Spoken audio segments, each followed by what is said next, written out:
Few people who live near the eastern shores of Lake Erie think about amusement parks in the winter. I'm, however, one of those few. And while the snow blows across the lake and covers western New York with a white winter blanket, I think about the parks I've been to and those I've yet to see.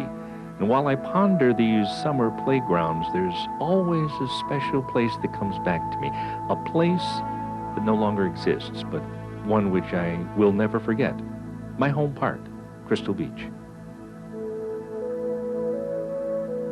Living in Buffalo, my family and I would visit Crystal Beach in nearby Canada every summer. As I grew older, I spent many summer evenings at the park with my friends, and my appreciation of this special place grew. Park employees became friends, and Crystal Beach became an integral part of my summer life. This all came to an end in 1989 when the park closed after 101 years as a local attraction. Today, nothing remains, but I remember Crystal Beach. For over 4 decades, the Comet towered over Lake Erie's eastern shore, shattering the silence with the roar of its trains. I often visited Crystal Beach in the winter to experience the silence and calm found only in the off-season. The wind, ice, and snow could be exhilarating as well as beautiful.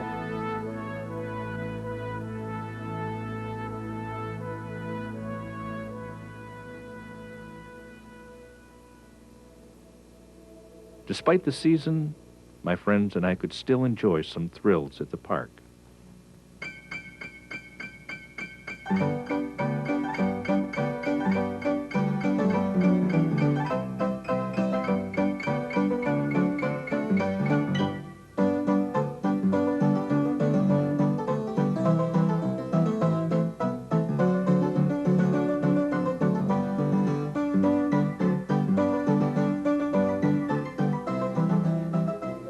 This winter wonderland wasn't always peaceful and serene, however. Winter storms on Lake Erie could pound the shoreline with frigid wind gusts and damaging ice.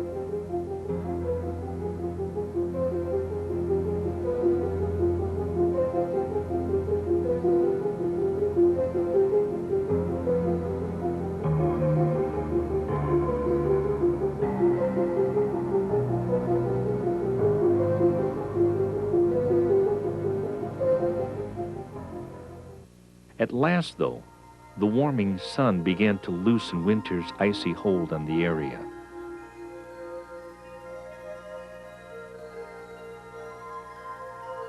As spring arrived, my excitement grew in anticipation of Comet Break-In, an annual pre-season ritual at Crystal Beach.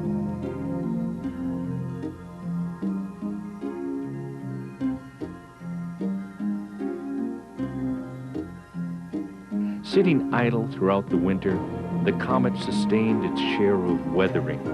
Ice and snow rusted both track and structure, prompting annual spring repairs.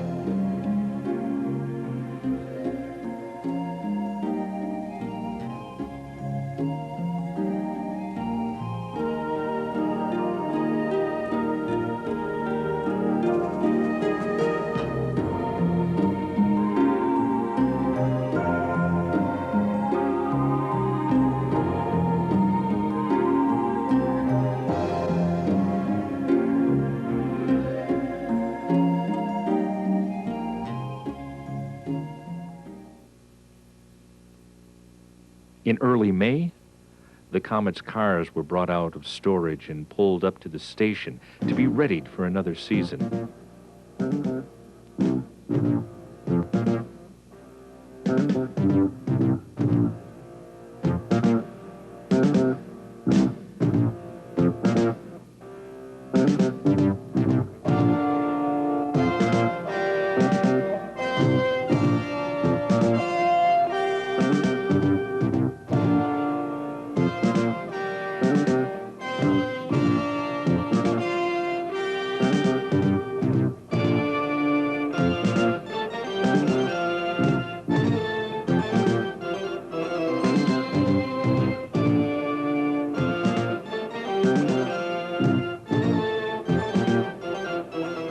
track was oiled in preparation for break-in, which I eagerly awaited.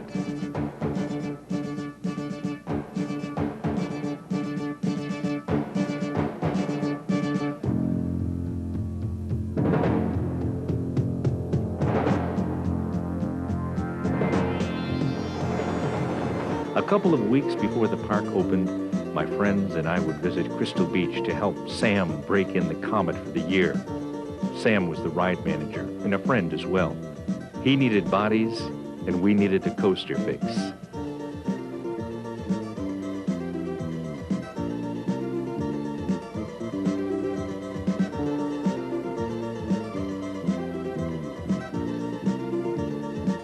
With rusty tracks and stiff wheel bearings, the Comet's trains would get stuck on the turns during their first several runs. They needed to be pushed. We were only too eager to help out and take advantage of this unique opportunity.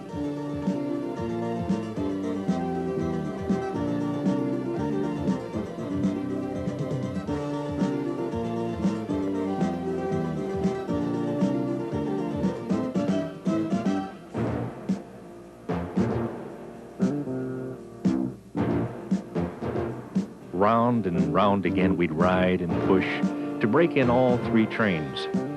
At first we'd break in half a train, then connect the other half and ride again to break in the entire train.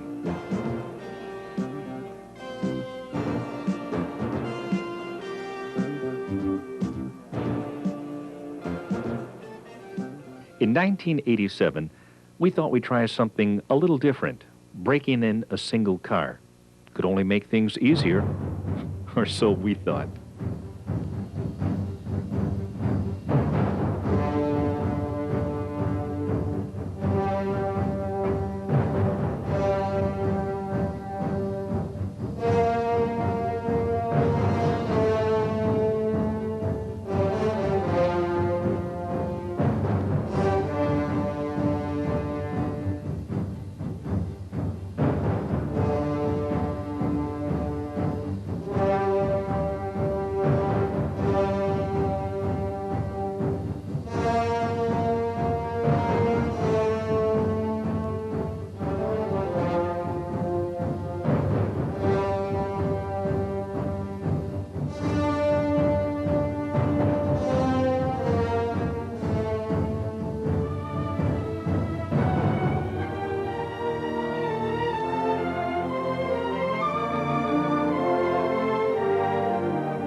On one trip, upon cresting a hill, our car rolled backwards, skipping over the safety ratchets, and eventually stopped in a valley. We then needed a block and tackle and plenty of muscle to pull the car uphill.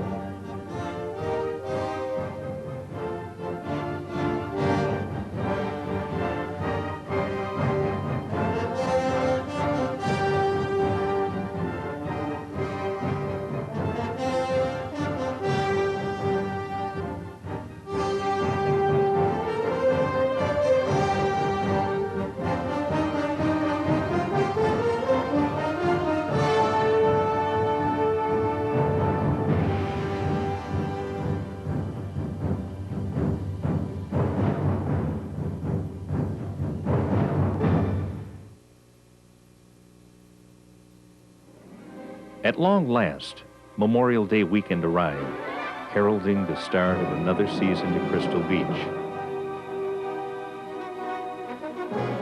Employees began waking the park from its slumber.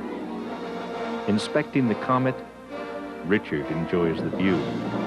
Walking the giant coaster, Tony performs his daily inspection. At the sucker stand, Shirley and Lucy prepare for the day. Throughout the park, workers start their daily routines. Even Leo begins announcing his appetite for candy wrappers, cigarette butts, and other tasty trash. As the morning sun rises, a sense of calm dominates the park.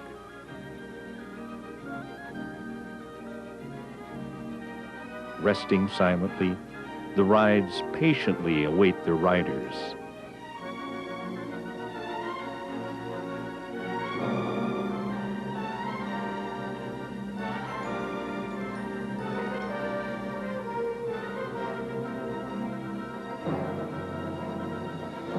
Warming in the sun, the Comet awaits its own crowd of thrill seekers.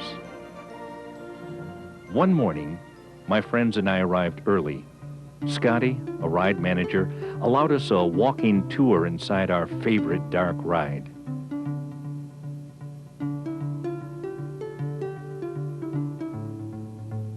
The amusing Oriental design added to the charm and character of Laugh in the Dark.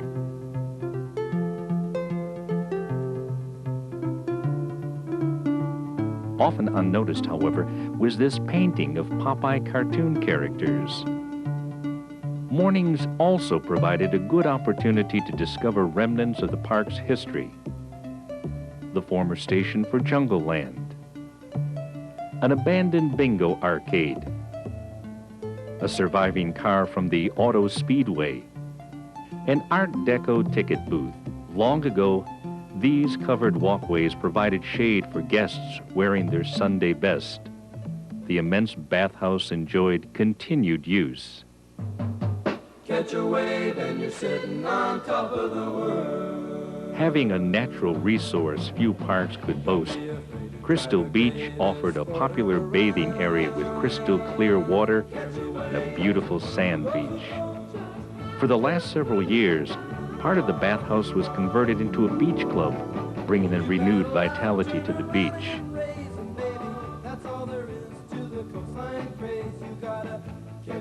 Because of the park's lakeside location, people could travel from Buffalo to Crystal Beach aboard a passenger boat.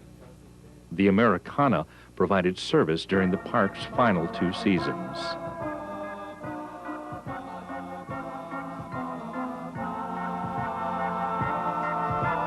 Blue sky, sunshine, what a day to take a walk in the park. Ice cream, daydream, till the sky becomes a blanket of stars. Boats could be found in the park as well. The Pirate thrilled its passengers with a journey on the high seas.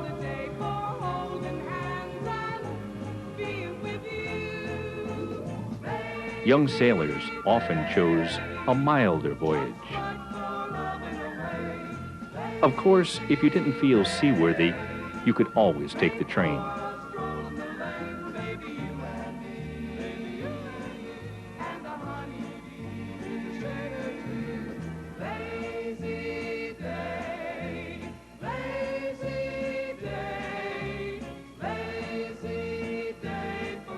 In addition to having 2 great roller coasters, Crystal Beach also featured an unforgettable pair of tasty treats, Hall's famous Crystal Beach suckers and candy kisses. My favorite kiss came from sampling the taffy right from the pulling machine. Located just outside the park's second entrance, the sucker stand filled the air with the tempting aroma of Hall's suckers. Their taste was so popular, fresh batches were often made daily. Few people could walk past Shirley and Lucy without eyeing some tasty treats, feeling tempted, and buying a bag of Hall suckers.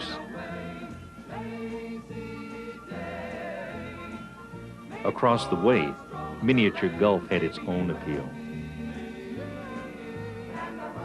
Guests hungry to cool off could whet their appetites on Sawmill River, which ended with a soaking plunge.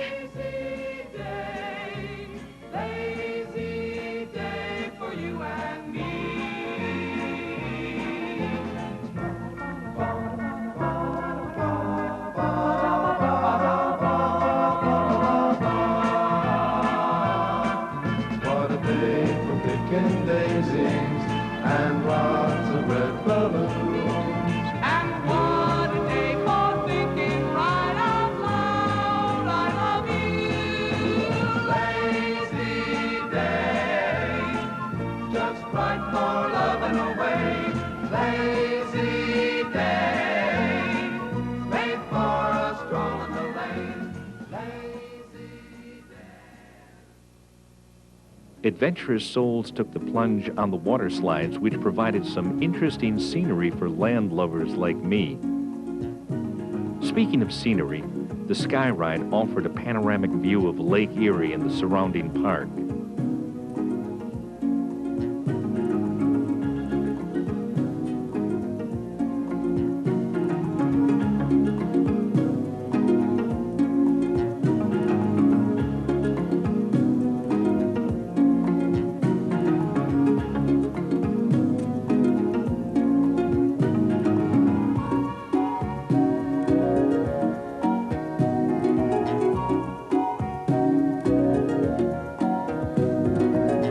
Forming an impressive backdrop for the park, the Comet was one of the top 5 coasters in the world.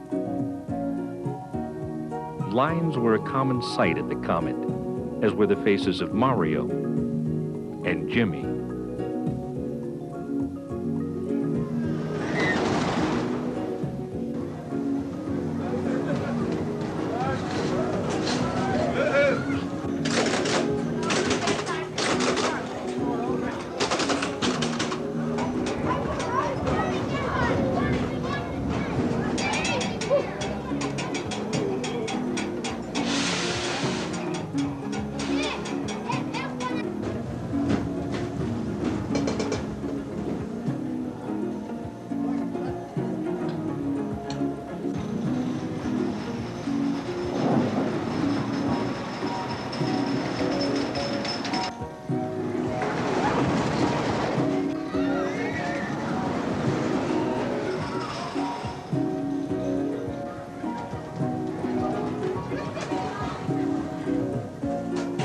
Cloaked in a deep shade of green, this train's color was known as puke green by my coaster friends and I.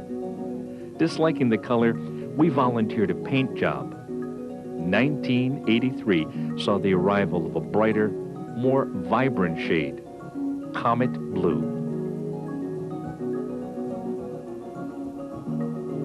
As seen from the pier, the Comet's immense structure dominated the lakefront. I used to enjoy watching the train race through its course, climbing the hills and plummeting down the drops.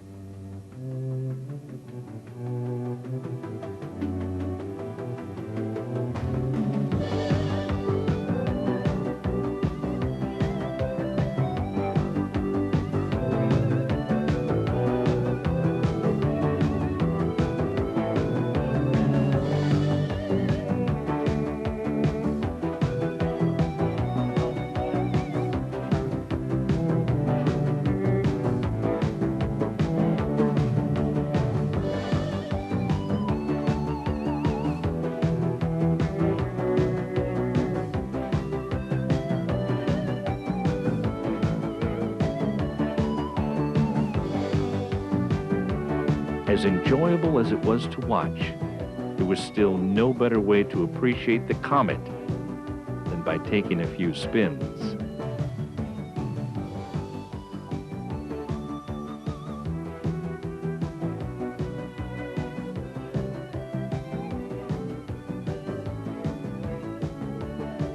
Managing the Comet, Sam's knowledge and expertise kept the coaster running in perfect shape, fast and smooth.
My familiarity with Sam and the crew enabled me to film the beauty of this ride from the inside as well.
Of course, not everyone took to the Comet as well as I. Waiting in line for the bumper cars, spectators eagerly watched the field of battle within.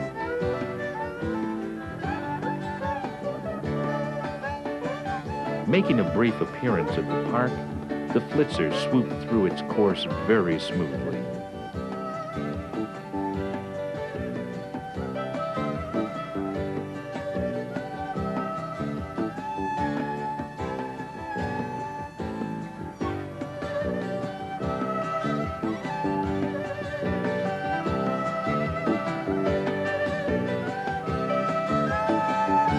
A favorite photo spot, giant Paul Bunyan enjoyed a long life at Crystal Beach.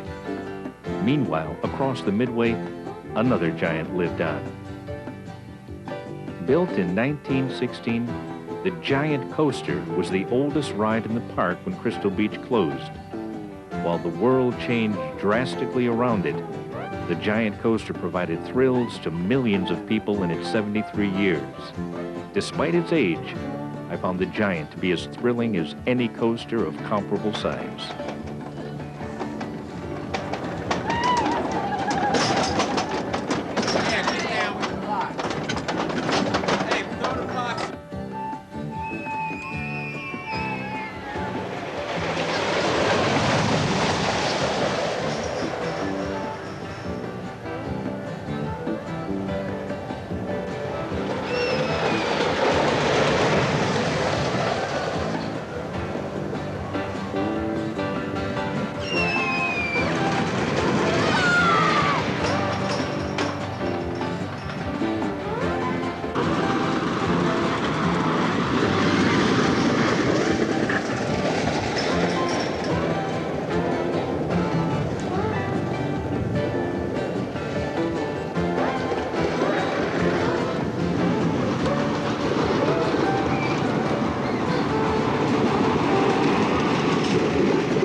Though the color scheme and crew changed through the years, the giant coaster always provided a fast, if not smooth, ride.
Whether testing your luck or your skill, the arcade had plenty of games to consume your spare change.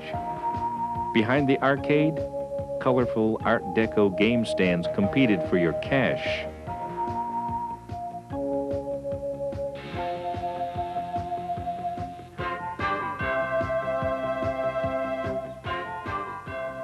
Speaking of architecture, the Magic Palace presented an eyeful.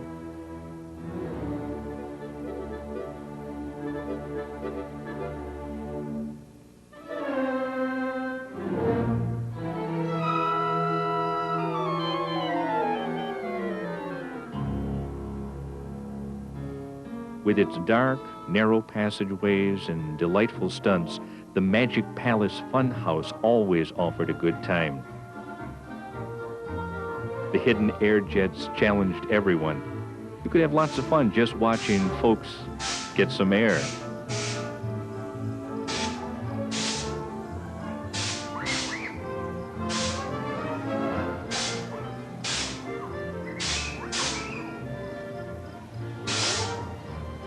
As I watched people, I began to notice certain behavioral patterns.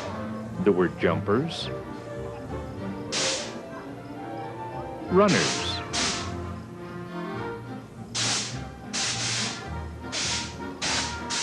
lookers, scaredy cats,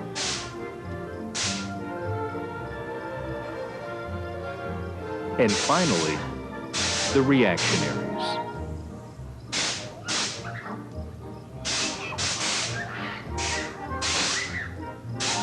While people watching was fun, it still couldn't beat a romp through the Magic Palace, especially with friends.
After such a workout, a snack was always in order.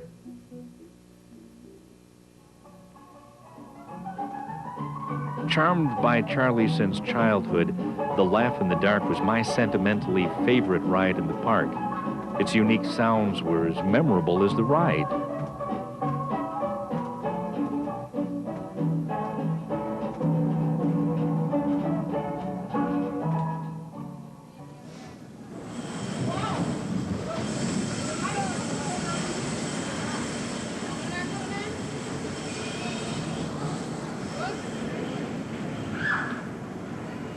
Even Charlie needed an occasional helping hand.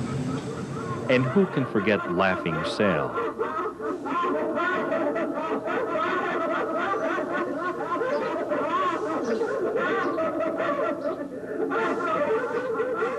Back on the Comet, an unusual change occurred in 1985. Park management added a new twist to an old favorite. The front half of each train was turned backwards, allowing thrill seekers a backward ride and a chance to face each other.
Filming the Comet for many years gave me the opportunity to view it a little differently than most people.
No matter how you looked at it or how you wrote it, the Comet was deliciously intense.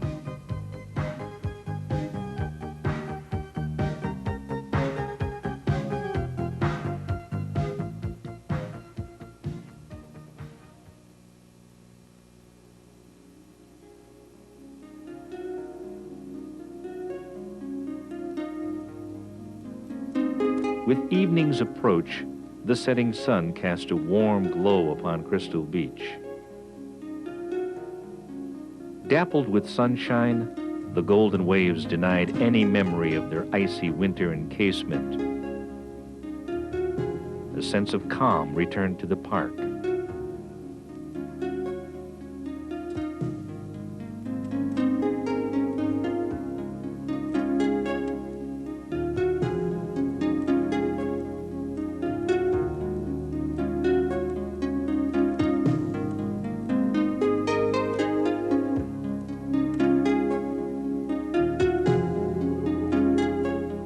Leisurely strolls reflected the tranquil atmosphere.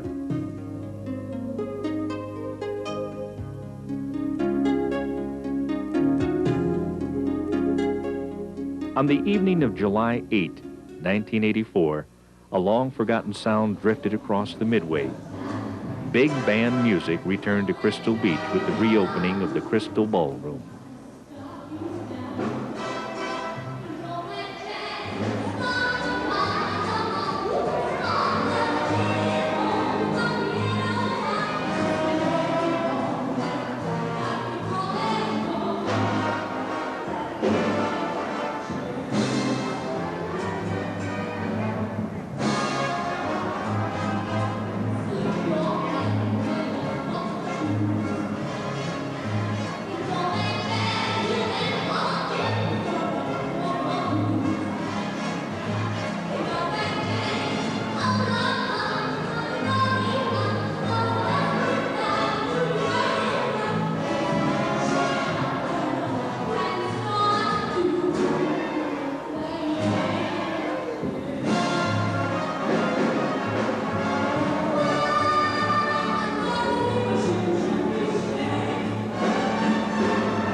While the dancers twirled their way into the night, evening's shadows danced across the park around them.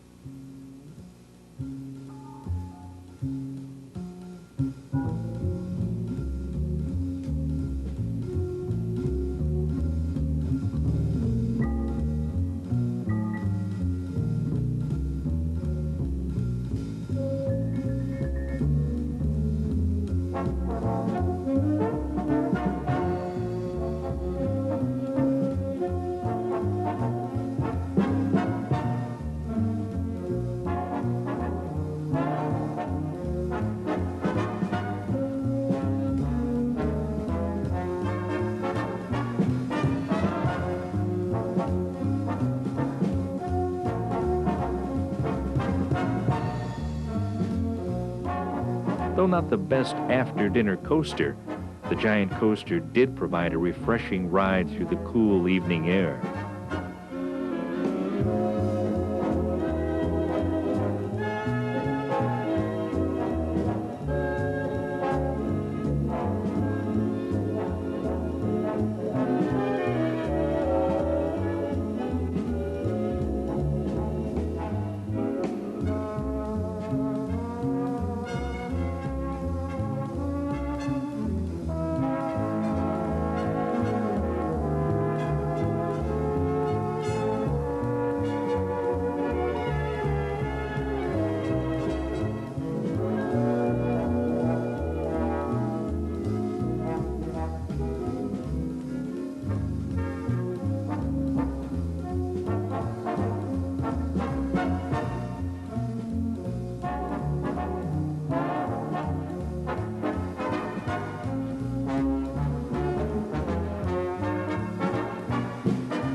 In 1986, the beachfront skyline took on a new appearance with the addition of the Galaxy.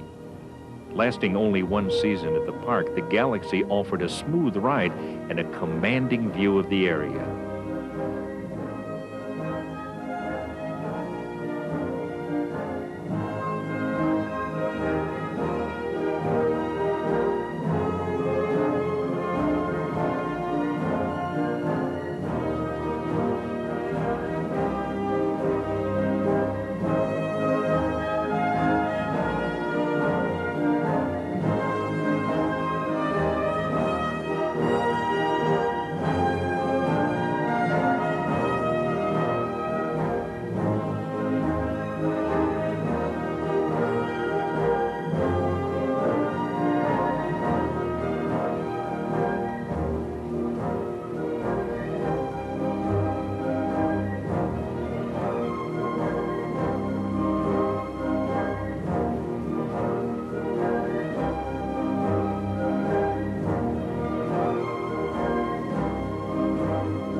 golden sunsets enhanced the evening charm, while the twilight sky often painted a spectacular palette of color.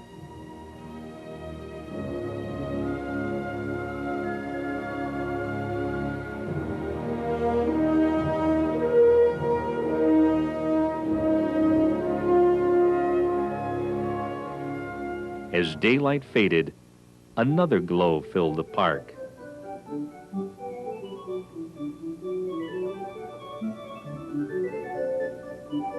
At last, twilight receded behind thousands of colorful lights.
Like a string of pearls, the lights created a magnificent sight.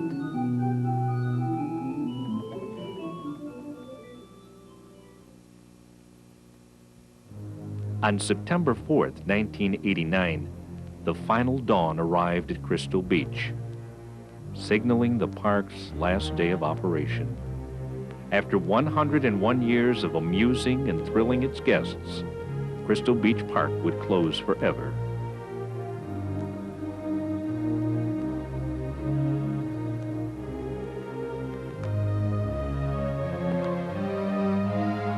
My friend Norm and I arrived early that morning so we could spend some time alone with an old friend. We wanted to absorb the early morning peacefulness and the warming sun before the crowds arrived.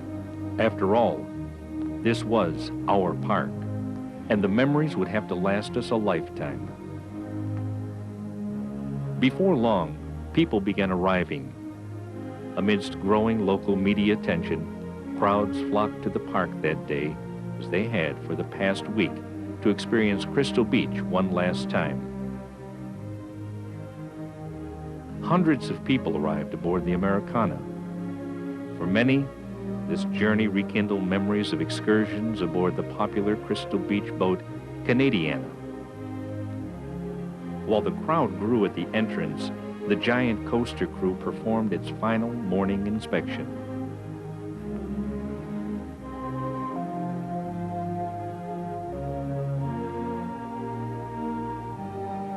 And then it happened. Crystal Beach opened for the last time.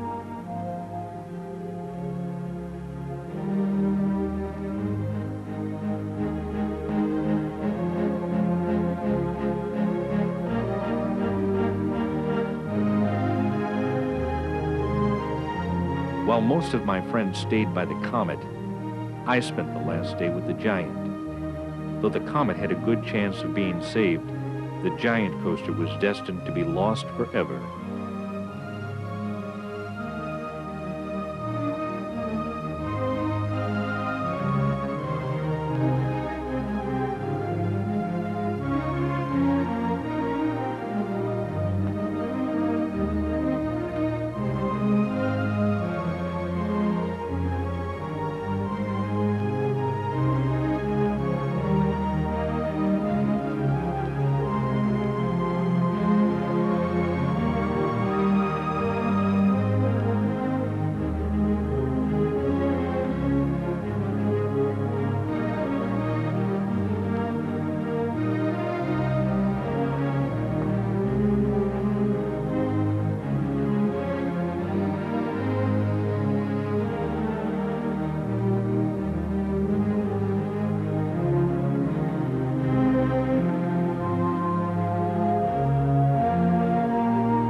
After the October auction, the remains of Crystal Beach silently began to disappear.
the day soon arrived when there was no more comet at Crystal Beach.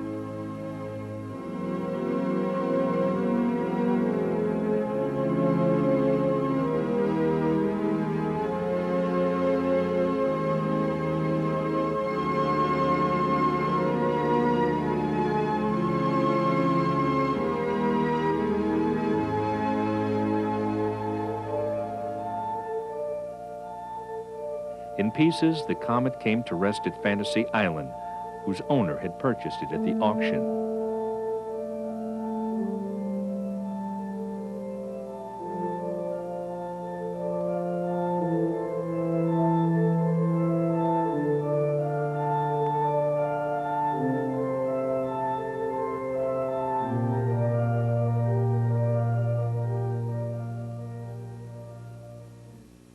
Back at the park, demolition continued to erase the past.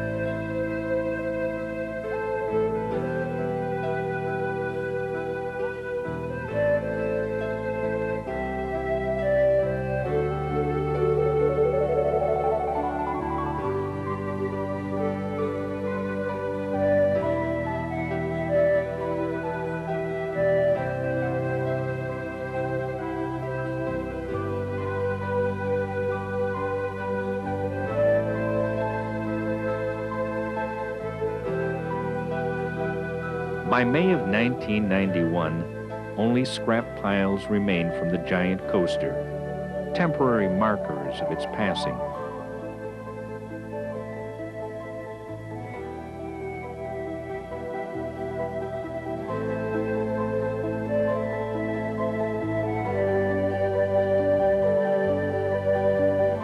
The log flume and sucker stand fared no better.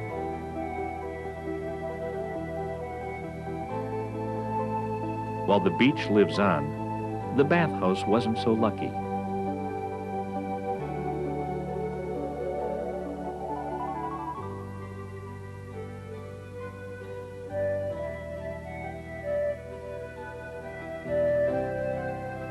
With the surrounding park leveled, the last remaining landmark succumbed to its fate. After 66 years of entertaining patrons, the dance hall was demolished.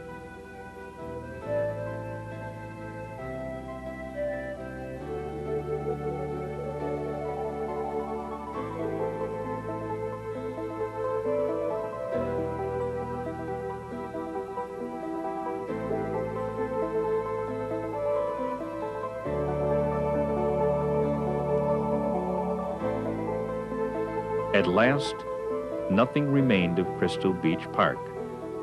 Nothing but land, trees, and memories.